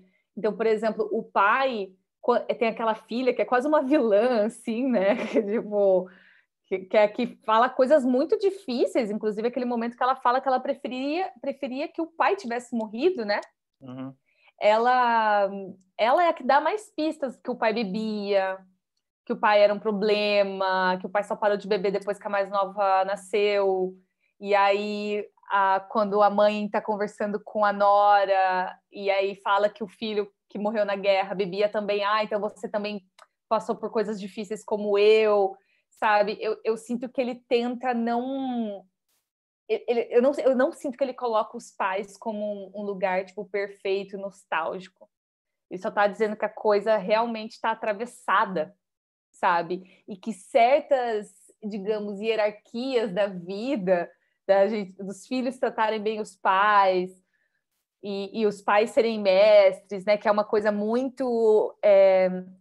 não é a maneira como os ocidentais enxergam o envelhecer, né? A gente enxerga envelhecer como algo decrépito, assim, né? A gente não tem respeito pelos mais velhos, em contraposição à cultura indígena e à cultura oriental, né? E aí esse lapso, assim, tá perdendo, né? Mas também não tá perdendo só porque os jovens estão, mas também o que esses pais também fizeram ao longo da vida. Eu acho que ele vai pontuando bem isso, sabe? Esse rasgo. Tanto é que existe um diálogo final entre a Noriko e a filha mais nova na casa, que a filha mais nova tá reclamando, né? Que os irmãos não deram atenção, foram embora rápido demais, que pediram as coisas, que eles só queriam as coisas. E aí a Noriko se fala que ela também. E aí a outra não acredita. Como assim? Você também? Você também é assim com seus pais? Aí ela, ai, né? Tipo assim, sabe? É quase dizendo que isso... Tem algum lugar que diz também que isso é próprio dos filhos, sabe? E o que eu acho interessante, pensando que era o Japão, é quase dizendo assim, é próprio dos filhos serem rebeldes com os pais. Provavelmente aqueles pais também eram assim com seus próprios pais, sabe? Mas pela ocidentalização. É um filme pós-ocidentalização, né? Meio que trata os efeitos da tecnologia, das indústrias, né? Tanto é que mostra a indústria, o trem, né? Sim, Só para citar o filme, assim... É bem violento mesmo esse momento do que passa, né? O trem passa até mais rápido, assim, é o momento, né, do filme, Sim. assim. Só para fazer uma ponte completamente esquizofrênica, assim, aquele filme do Tom Cruise lá, Last Samurai, lá, O Último Samurai, assim. O não. filme, assim, é totalmente tosco, isso aí mas, é um assim... pecado você citar o É um Último pecado, Samurai. é um pecado. Só para fins sociológicos. A questão do japonês, né, defendendo a tracionalidade, né, porque aquele filme ele retrata aquilo.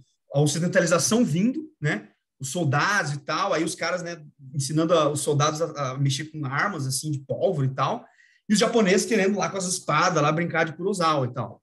Né, e assim, não, nós não queremos ocidentalização. Então, eu acho que isso é uma coisa bem, assim, no filme, assim, sabe? Meio que até, assim, não tão tematizado, assim. Mas eu sinto que ele vê que é um caminho sem volta, sabe? Até porque, assim, o Japão, né? A gente pode estar falando desse filme do Ozu, mas você mesmo citou o Kurosawa, se a gente for pensar o Kuroeda, os mangás, assim, o Japão é muito complexo, né? É um negócio, assim, que você vai ter os filmes de terror que os Estados Unidos ficam fazendo os remakes, é tudo dos Estados Unidos, sabe? Do Japão, né? São tudo, vem de lá, assim, uns filmes pesadaços, assim. Então, é realmente muito complexo, mas o que eu acho interessante é quase como se ele falasse assim, ó, aparentemente tá tudo bem, mas vamos ir rasgando isso daqui, sabe? E aí o que me interessa muito no filme é como é trabalhada a catarse, sabe? Né? Porque bem agora na época vendo Ozu, eu tava vendo muitos filmes sobre o arco do personagem, o arco dentro do filme, a nossa empatia com o personagem, a catarse dentro da história, do drama, e você se relaciona com o personagem. E aí no filme do Ozu, ele faz a gente relacionar a nossa vida, assim. É muito diferente essa ideia da relação, assim. Isso foi, eu achei bem Mas o final do Toy Story, você acha que tem uma certa melancolia naquela posição do pai, assim? Eu acho super melancólico. Eu não acho que ele tá resignado. Para mim, eu acho que o final é aquilo que o Paul Schrader coloca. Eu senti bem isso, assim. Pode ser uma influência da leitura também. Aqui, eu não sei se é porque ele coloca em termos, né, Nando? Ele coloca, acho que são 3 termos japoneses lá. Mas eu não sei se é o mono no área lá que você falou, que é a restituição à mesmidade, né? Tipo assim, tem a morte, tem o tempo, né? O relógio, né? Mas é um tempo japonês, assim, né? Não é o tempo como... Não é o tempo do Peter Pan, do Capitão Gancho. É o tempo assim, sabe? É igual o tempo passa, entendeu? Tudo isso mesmo, a ocidentalização. É meio que assim, é isso aí mesmo, assim. É isso, entendeu? É uma afirmação do que é, sem uma lamúria, sabe? A lamúria eu acho que é muito ocidental, assim. Eu tenho essa impressão, né? Não, eu acho que não tem a lamúria mesmo, mas eu acho que existe uma melancolia muito grande, que é como se, assim, cara, aqueles filhos não aprenderam nada, entendeu? Se fosse outros filmes, os filhos iam aprender a valorizar a figura do pai, porque eles não aproveitaram o tempo com a mãe. Mas tem esse diálogo com a menina lá que ele fala, né? Você não é meu sangue e você me tratou melhor, assim, né? Como se tivesse um ponto ali do qual tem uma, né? Tipo assim, olha lá, os filhos não valorizaram. É triste. É muito triste. Eu não sei se é triste, porque é a presença de alguém que testemunha esse valor na figura paterna no filme. Poderia não ter nenhuma testemunha. Não, é que eu fui assim, eu acho que aí é uma armadilha mesmo. Tipo, dizer que é triste é até o contrário da proposta. Tipo assim, o Ozu gosta desse mix mesmo. Ele não vai fazer um final nem triste, nem happy ending, assim. Vai ser esse lugar dessa dor da existência. Que você fica assim, meu Deus, por que é assim a vida, sabe? Mas ao mesmo tempo ela é assim. E só posso dar uma... Não sei se eu... Pode. Não, só queria falar uma coisa bem rapidinha, assim. É como se a continuação desse filme fosse ser o filme da filha, que seria um dos próximos que a gente quer assistir. O filme da filha que fica em casa com o pai viúvo, e é o próximo conflito dessa filha que não vai casar para ficar com o pai, sabe? Então é uma coisa assim...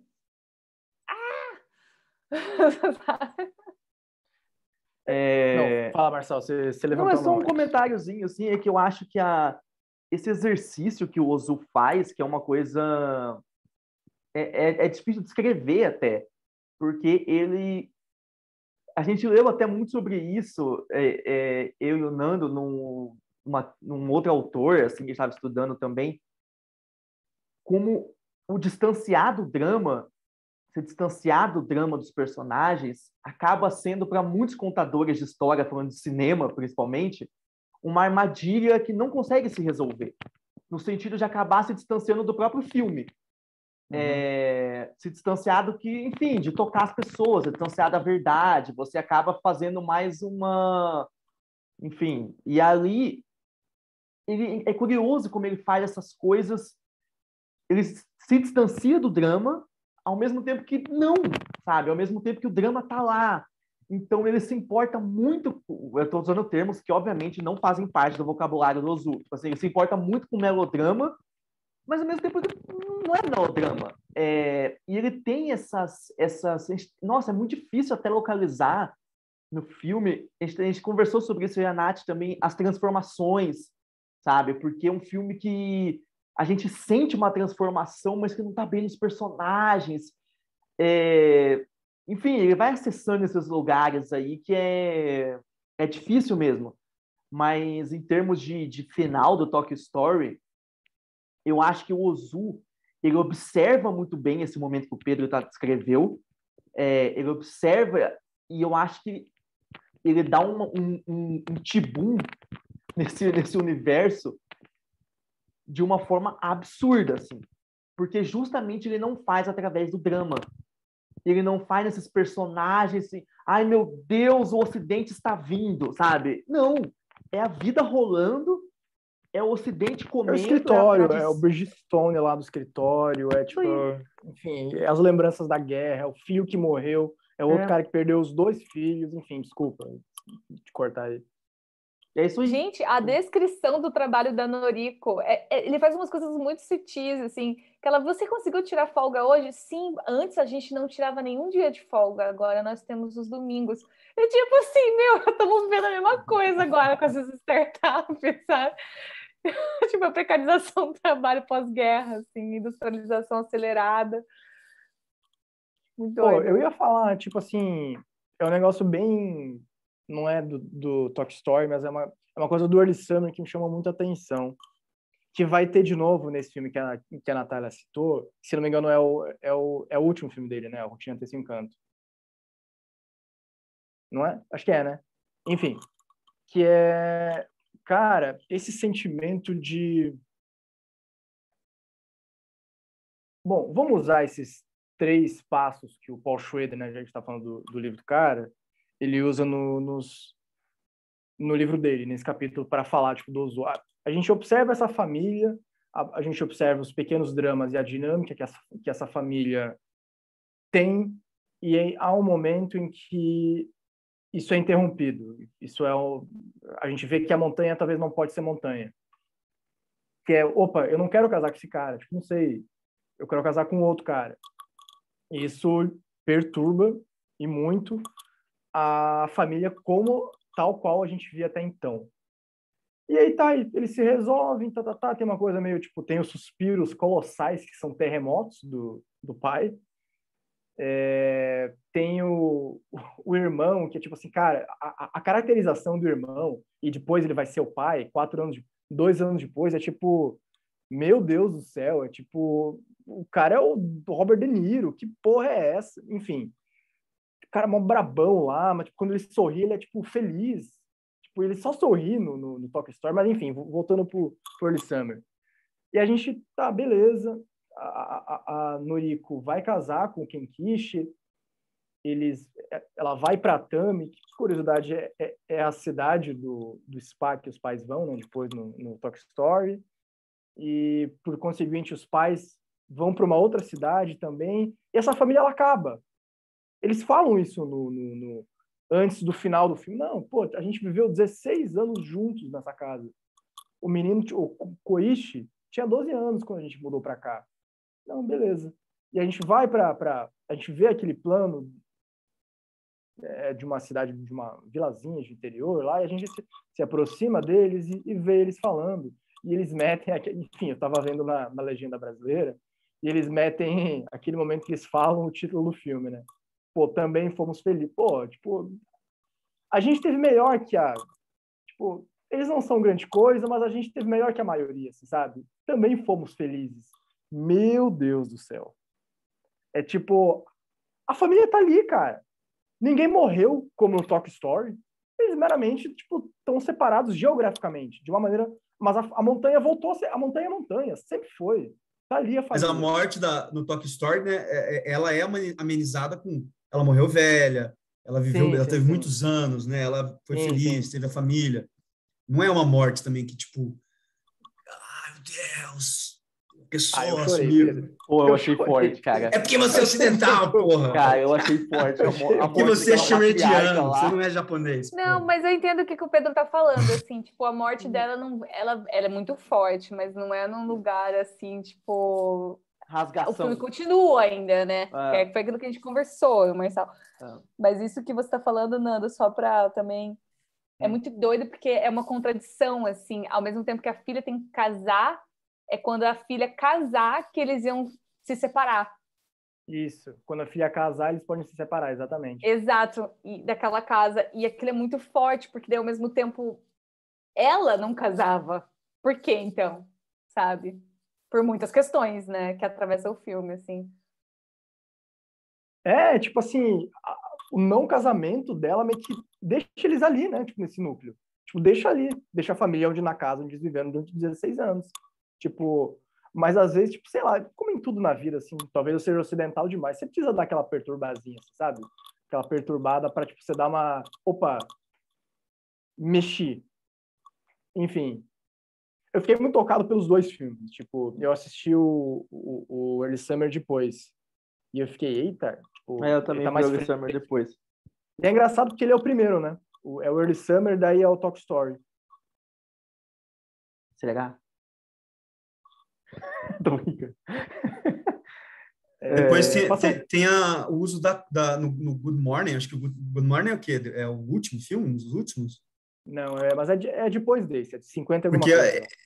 valeria só sei lá, um capítulo de um livro só para explicar o uso das cores, né, cara? Quando ele introduz as cores, assim, é muito marcante a presença da cor no Good Morning, né? E aí eu acho estranho, porque é uma coisa, parece moderno demais, assim. Tanto é que a capa do Criterion, assim, não sei se vocês já viram a capa, é como se fosse um anime, assim, tipo, que não tem nada a ver com um anime o filme, assim. Mas é tipo um desenho moderno, assim, bonitão, assim, colorido pra caralho, assim. Mas enfim. Mas é que na leitura só para dar uma masturbada teórica, assim, na obra, na teoria de obra de arte ocidental, né, a maior presença da transcendentalidade, do sagrado, do espiritual é nas cores, né? Aquele autor lá, o Wolfling, lá que ele cita, né, ele é um teórico da arte hegeliano, né? E o Hegel tem um comentário sobre as cores, assim, que ele tira do Goethe, mas muda totalmente, assim, critica o Goethe e tal, para falar, assim, de que as cores é como se fosse, assim, o ápice da arte plástica, assim, né? É onde o imaterial, né, digamos assim, que se encarna no material. E aí é uma provocação ao Nando também, que eu fiquei ali, né, como se ele desse um gancho, aí eu tenho que retornar o gancho. Que é a questão lá de você juntar, né, a coisa material de uma foto, né, fazer a montagem é material, não sei o quê, né? Para mim é uma coisa meio criminosa dizer isso, assim, porque seria apagar o sagrado, porque aquilo ali não é uma matéria como se fosse, sei lá, uma pedra, é como se fosse dizer que um livro, assim, né? Você queimar, sei lá, um galho é a mesma coisa que queimar um livro, né? Simbolicamente não é a mesma coisa, né? Pegar o único rolo que você tem do Eisenstein, único, assim, né? Como se não tivesse nenhuma reprodução daquilo, né? Aí você queima antes de poder reproduzir aquilo, você perde para sempre aquilo.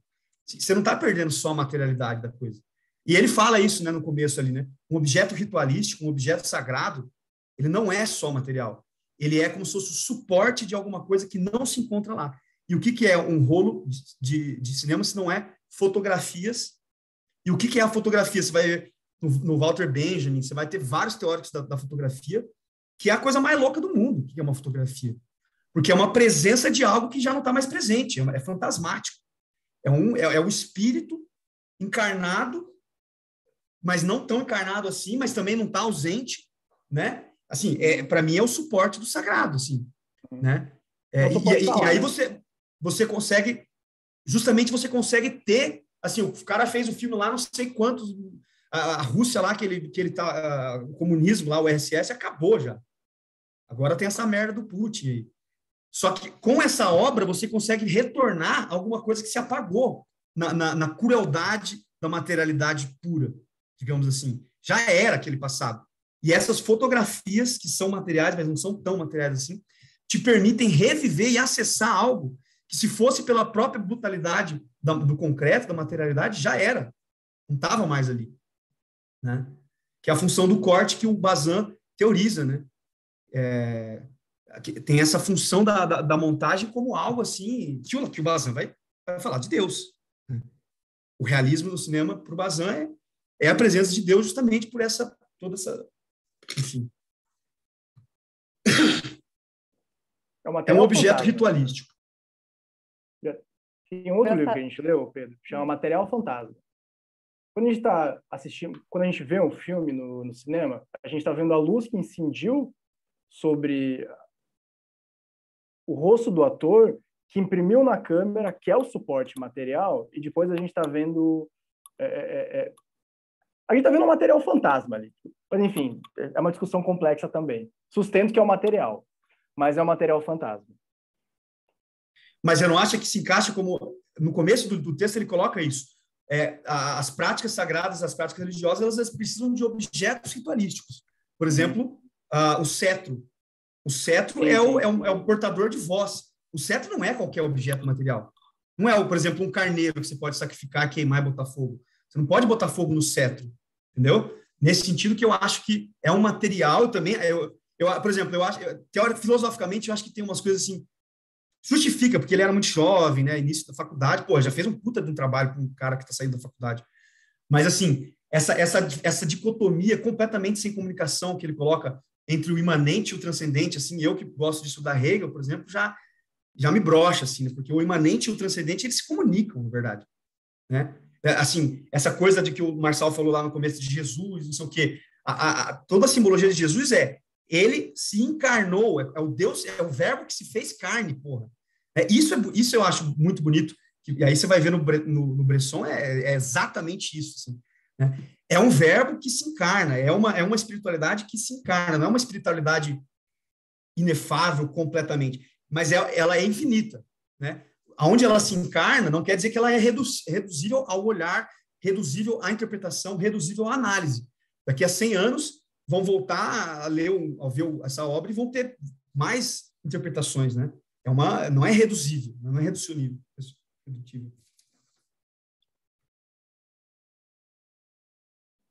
Quer falar alguma coisa aí, Marçal? Eu ia falar que deu 1h30. Ia dar esse recado aí. Que eu acho Não, importante. gente, vamos... Eu preciso sair daqui a pouco, eu preciso atender. Não, vamos... então, vamos encerrar por aqui, gente, e a gente retoma... Pô, a gente já leu o capítulo inteiro. Só se a Natália ou o Pedro quiserem falar mais alguma coisa pra gente... queria. Então, por favor, fale. Só queria, né, também, assim, Claro. podia tentar fechar a fala do Pedro também, né, para não parecer... É verdade. Rapidinho, assim, que achei muito boa a lembrança de Bazin, assim, inclusive que ele entende realmente o cinema como algo muito sagrado, assim, né, sobre essas presenças na imagem, assim. E é isso, só queria, né, que a gente finalizasse a fala, assim, para não parecer que ninguém respondeu, um corte. Não, assim. é porque é que a questão que o Pedro porque foi trouxe... muito forte, Não, ela é muito... é complexo, eu fiquei pensando assim, falei, cara, a gente leu um livro, igual o Nando falou, chama Material Fantasma. É tudo isso que você falou, assim, tipo, e o cara, ele vai dissecando esse fantasmagórico que é o cinema, sabe? Só que, assim, as problemáticas disso, de como ele atravessa isso, aí como o Nando, ele trouxe essa fala, eu falei assim, bom, o Nando, ele já... E como tem materialidade, né? Ele já pontuou. Nessa aí fantasmagoria. Mas enfim. É um debate maluco mesmo, assim, o cinema enquanto fantasmagórico. A gente vai ter que fazer um outro projeto, Pedro, te colocar lá. Não, acho que a gente pode continuar essa conversa em algum outro momento também. É isso. É isso. Nando, não esqueça do recado que você precisa dar. Não, eu só fiquei encucado com ele, porque ele falou, porque para mim contradizeria o pressuposto inicial do Paul Schrader, né, que é baseado no Mircea Eliade, que é a separação básica para se falar de transcendental entre profano e sagrado. Então, assim, você não poderia colocar, digamos assim, o material da montagem como puramente profano, né? Só como se fosse uma bola de catarro, sei lá, entendeu? Isso que eu fiquei incomodado com a sua fala, assim, mas bora para a minha fala. Não, com a sua do começo lá, que você falou que era material, assim, como se fosse puramente material. Porque o Eisenstein é materialista dialético, mas que se baseia na física clássica, né, antes do Einstein. Então, assim, dá para pensar um monte de críticas, assim, mas enfim.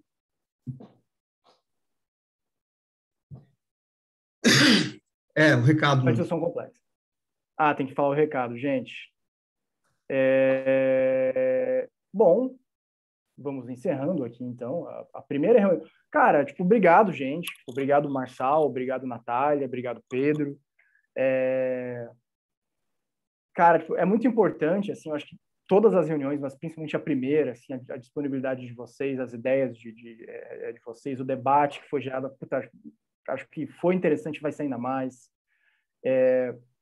Eu lembro que, cara, eu escrevi esse projeto, eu e o Marçal, a gente escreveu esse projeto, no ano passado, em março, e agora a gente está aqui materializando-o. Cara, isso é muito importante, isso é bonito. a gente tem uma ideia do que fazer, e fazer esse algo é tipo, assim, obrigado mesmo, sabe? Tipo, a cada um de vocês. Eu vou dar o recado aqui, daí, tipo, só não desliguem que eu quero dar um outro recadinho o recadinho dos créditos finais, pode ser? Esse é um projeto realizado com recursos do Programa de Apoio e Incentivo à Cultura, Fundação Cultural de Curitiba e da Prefeitura Municipal de Curitiba. Isso aí, gente. Encerramos. Obrigado a todos. Até a próxima.